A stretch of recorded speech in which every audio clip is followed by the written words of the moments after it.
Dalam ajaran Buddha, pikiran adalah akar dari segala pengalaman hidup. Buddha mengingatkan bahwa dunia ini dibentuk oleh pikiran, dan penderitaan seringkali lahir dari ketidakmampuan kita mengelola gelombang pikiran yang tak henti bergulir. Seperti air yang keruh akibat diaduk, pikiran yang terlalu aktif justru mengaburkan kebijaksanaan dan kedamaian batin. Kita hidup di era di mana informasi mengalir deras, dan hasrat untuk tahu segalanya menjadi candu. Namun, Buddha mengajarkan bahwa tidak semua hal perlu ditanggapi atau dicari tahu. Terlalu banyak berpikir, apalagi tentang hal yang tidak penting, hanya menciptakan kekacauan mental, seperti debu yang menutupi cermin kebijaksanaan. Penyakit mental, seperti kecemasan dan overthinking, menurut Buddha, lebih berbahaya daripada penyakit fisik. Sebab, kekotoran batin seperti keserakahan, kebencian, dan kebodohan, terus menggerogoti ketenangan jiwa. Padahal, kebahagiaan sejati terletak pada kemampuan menyaring pikiran dan menerima kenyataan dengan bijak. Maka, dalam video ini, Rakit Tua mengajak kita merenungkan, bagaimana menjaga pikiran agar tidak terjebak dalam labirin ingin tahu yang sia-sia. Pentingnya menjaga pikiran. Pikiran adalah alat utama untuk mencapai kebebasan, tetapi juga bisa menjadi penjara jika tidak dilatih. Buddha menekankan bahwa segala fenomena bersifat netral. Kebahagiaan atau penderitaan bergantung pada cara kita mempersepsikannya. Dalam Satipatthana Sutta, Buddha mengajarkan perhatian murni sebagai kunci mengendalikan pikiran. Meditasi bukanlah pelarian dari dunia, tetapi latihan untuk menyadari setiap detik kehidupan tanpa terikat. Dengan melatih konsentrasi pada napas, kita belajar mengamati pikiran tanpa larut di dalamnya. Kesehatan mental dalam Buddhis juga terkait dengan pengurangan keinginan. Semakin banyak keinginan, semakin rentan pikiran kita terganggu. Seperti pepatah Zen, burung tidak khawatir tentang di mana ia akan tidur besok. Demikian juga, kita jangan terlalu merisaukan apa yang belum terjadi, hiduplah saat ini dengan baik, maka kebaikan akan selalu mengikuti. Dalam hidup, seringkali, kita menghadapi tantangan dan situasi yang bisa memengaruhi suasana hati serta cara kita berpikir. Namun, memiliki pola pikir yang positif tidak hanya membuat hidup lebih bahagia, tetapi juga membantu kita menghadapi setiap masalah dengan lebih tenang dan bijaksana. Berikut adalah 5 tips sederhana yang diajarkan oleh Buddha. Tips ini dapat membantumu selalu berpikir positif dan merasa lebih bahagia, sehingga dapat menjalani hari-hari dengan lebih ringan dan penuh semangat. Mari kita eksplorasi ajaran yang berharga ini, dan langsung saja ayo kita simak. Pertama, latih kerelaan untuk melepaskan keterikatan. Kerelaan, atau dana dalam ajaran Buddha, adalah praktik pertama dari 10 kesempurnaan yang diajarkan Sang Buddha. Ini bukan sekadar memberi materi, tetapi juga melatih hati untuk melepaskan keterikatan pada hal-hal duniawi. Ketika kita memberi, kita belajar bahwa kebahagiaan sejati tidak terletak pada kepemilikan, tetapi pada kemampuan berbagi. Misalnya, ketika Anda memberikan makanan kepada seseorang yang membutuhkan, Anda tidak hanya membantu mereka, tetapi juga membersihkan pikiran dari keinginan untuk terus menimbun. Dalam Digha Nikaya, Buddha menjelaskan bahwa keterikatan adalah sumber penderitaan. Semakin kita melekat pada harta, status, atau bahkan pendapat orang lain, semakin rentan pikiran kita terganggu. Dengan melatih kerelaan, kita belajar untuk melepaskan keinginan yang tidak perlu. Misalnya, jika Anda hanya memiliki Rp100.000, prioritaskan untuk membeli kebutuhan pokok daripada memaksakan diri membeli barang mewah. Ini adalah latihan sederhana untuk mengurangi keinginan dan menenangkan pikiran. Kerelaan juga mengajarkan kita tentang hukum karma. Setiap tindakan memberi menciptakan benih kebahagiaan yang akan berbuah di masa depan. Namun, Buddha mengingatkan agar kita tidak memberi dengan pamrih. Berikanlah dengan tulus, tanpa mengharapkan pujian atau balasan. Misalnya, ketika Anda membantu teman yang sedang kesulitan, lakukanlah dengan hati yang lapang, tanpa memikirkan apakah mereka akan membalas kebaikan Anda. Praktik kerelaan juga bisa dimulai dari hal-hal kecil. Misalnya, berbagi senyum, mendengarkan cerita orang lain, atau memberikan waktu untuk membantu seseorang. Ini adalah cara sederhana untuk melatih pikiran agar tidak terfokus pada diri sendiri. Buddha mengajarkan bahwa kebahagiaan sejati lahir dari kepedulian terhadap makhluk lain. Dengan memberi, kita membuka pintu hati dan mengurangi ego, yang sering menjadi sumber kegelisahan. Kerelaan juga mengingatkan kita bahwa segala sesuatu bersifat sementara. Apa yang kita miliki hari ini mungkin hilang besok.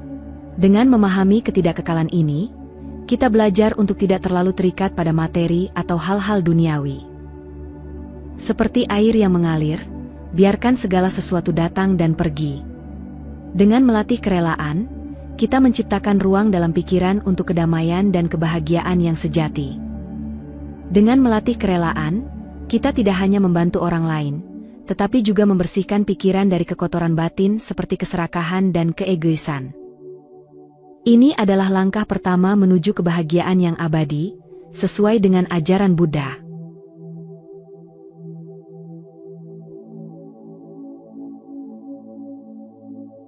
Kedua, hidup dalam momen saat ini. Dalam ajaran Buddha, hidup di momen saat ini bukan sekadar konsep, melainkan jalan langsung menuju kebebasan dari penderitaan. Sang Buddha dalam Bhaddekarata Sutta menegaskan, ia yang memahami hari ini dengan penuh kesadaran tidak perlu mengkhawatirkan hari esok atau meratapi hari kemarin. Ini adalah undangan untuk melepaskan belenggu masa lalu yang penuh penyesalan dan masa depan yang dipenuhi kecemasan. Misalnya, saat kita duduk menikmati secangkir teh, fokuslah pada hangatnya cangkir, aroma teh, dan sensasi cairan yang mengalir di kerongkongan. Di sana, kita menemukan kebahagiaan sederhana yang sering terabaikan karena pikiran yang berlari kemana-mana. Kebiasaan hidup dalam kekinian juga tercermin dalam kisah-kisah Gotami, seorang ibu yang belajar menerima kematian anaknya melalui ajaran Buddha tentang ketidakkekalan. Dari kisah ini, kita diajari bahwa penderitaan muncul ketika kita menolak kenyataan saat ini dan berkeras mempertahankan hal-hal yang sudah berlalu. Seperti bunga teratai yang mekar di air keruh, kebijaksanaan tumbuh justru ketika kita berani menghadapi momen saat ini, tanpa lari atau menyangkal. Latihlah diri untuk berkata, inilah yang ada sekarang. Bagaimana aku meresponsnya dengan bijak?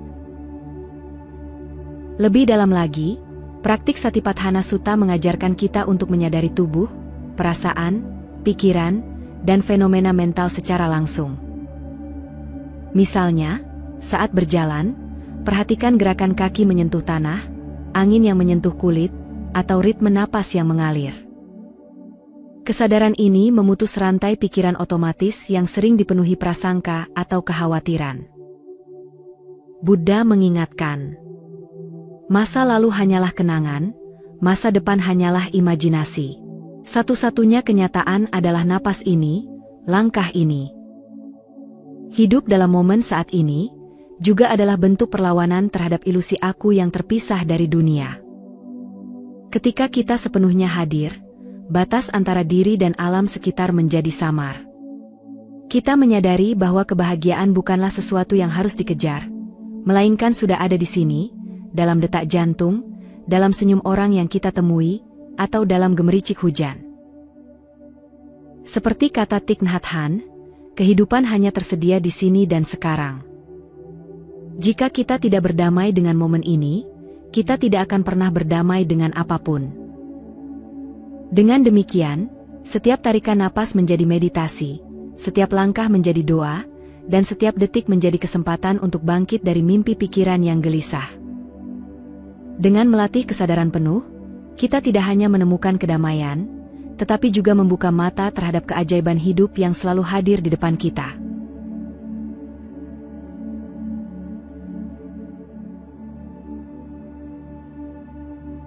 Ketiga, batasi pencarian informasi yang tidak penting. Dalam dunia modern yang dipenuhi oleh banjir informasi, ajaran Buddha tentang sama ajiva, atau penghidupan benar, mengingatkan kita untuk menjaga keseimbangan dalam mengonsumsi informasi. Buddha mengajarkan bahwa tidak semua hal perlu diketahui, dan tidak semua pengetahuan membawa kebahagiaan. Terlalu banyak informasi, terutama yang tidak relevan, hanya akan memenuhi pikiran dengan kebisingan mental, seperti memenuhi gelas dengan air keruh. Misalnya, menghabiskan waktu berjam-jam untuk membaca berita negatif atau gosip selebriti hanya akan menambah kecemasan dan kebingungan, padahal kita bisa menggunakan waktu itu untuk hal-hal yang lebih bermakna, seperti membaca dhamma atau merenungkan kehidupan. Buddha, dalam Majjhima Nikaya mengingatkan, seorang bijaksana tidak mengejar hal-hal yang tidak perlu. Ini adalah ajaran untuk memilah informasi dengan cerdas. Misalnya, ketika Anda merasa ingin tahu tentang sesuatu, tanyakan pada diri sendiri, apakah informasi ini bermanfaat bagi kebahagiaan saya atau orang lain? Apakah ini membantu saya tumbuh dalam kebijaksanaan? Jika jawabannya tidak, lebih baik alihkan perhatian pada hal-hal yang lebih penting, seperti merenungkan hukum karma atau melatih cinta kasih. Pencarian informasi yang berlebihan juga seringkali didorong oleh keinginan untuk mengontrol segala sesuatu. Namun, Buddha mengajarkan bahwa hidup ini penuh dengan ketidakkekalan dan ketidakpastian. Tidak semua pertanyaan perlu dijawab, dan tidak semua misteri perlu diungkap. Seperti kisah Malun Kyaputta, seorang bhikkhu yang memaksa Buddha untuk menjawab pertanyaan metafisik, kita pun sering terjebak dalam pencarian jawaban yang justru tidak membawa kedamaian. Buddha menasihatinya untuk fokus pada hal-hal yang mendesak, seperti mengatasi penderitaan batin, daripada terjebak dalam spekulasi yang tidak produktif. Membatasi pencarian informasi juga adalah bentuk pelatihan santuti, atau disebut kepuasan batin. Buddha mengajarkan bahwa kebahagiaan sejati lahir dari kemampuan merasa cukup dengan apa yang ada. Ketika kita terus-menerus mencari informasi baru, kita sebenarnya sedang mencari kepuasan di luar diri, yang tidak pernah terpenuhi. Misalnya, alih-alih terus menggulir media sosial, cobalah duduk diam dan merenungkan kebaikan yang sudah Anda miliki hari ini. Ini adalah cara sederhana untuk mengembalikan ketenangan pikiran. Membatasi informasi yang tidak penting adalah langkah untuk melindungi pikiran dari kekotoran batin seperti keserakahan, kebencian, dan kebodohan. Buddha mengibaratkan pikiran seperti taman. Jika kita menanam benih kebijaksanaan dan merawatnya dengan baik, taman itu akan tumbuh subur. Namun, jika kita membiarkan rumput liar informasi yang tidak berguna tumbuh, taman itu akan menjadi kacau. Dengan memilih informasi yang bijaksana, kita menciptakan ruang bagi kebahagiaan dan kedamaian untuk berkembang. Dengan membatasi pencarian informasi yang tidak penting, kita tidak hanya melindungi pikiran, tetapi juga membuka jalan menuju kebahagiaan yang lebih dalam dan bermakna. Keempat, syukuri hal kecil dan terima ketidaktahuan. Buddha selalu mengajarkan bahwa rasa syukur adalah kunci untuk hidup bahagia dan terbebas dari penderitaan batin.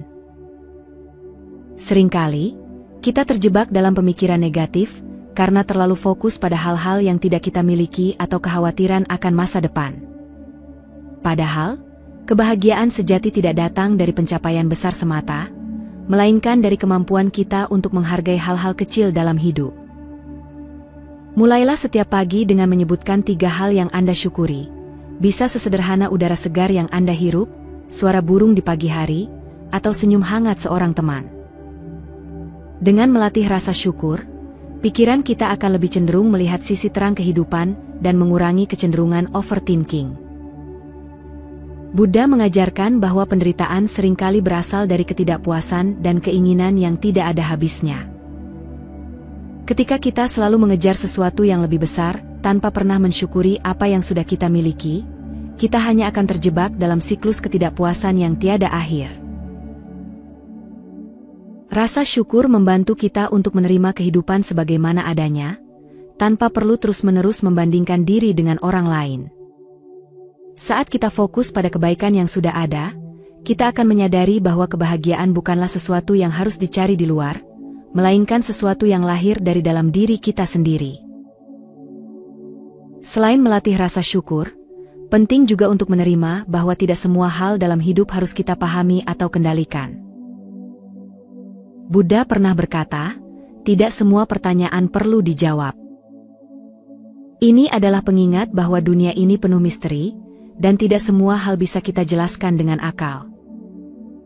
Seringkali, kita merasa cemas atau frustrasi karena ingin memahami segalanya atau mengendalikan setiap situasi. Padahal, menerima bahwa ada hal-hal di luar jangkauan pemahaman kita justru membawa kedamaian. Ketika kita berhenti memaksakan jawaban atas segala sesuatu, kita bisa lebih menikmati hidup dengan ringan dan apa adanya. Dalam meditasi dan praktik kesadaran, menerima ketidaktahuan juga menjadi bagian dari latihan melepaskan ego. Pikiran yang selalu ingin tahu dan mengontrol segalanya seringkali lahir dari ego yang tidak ingin merasa tidak berdaya.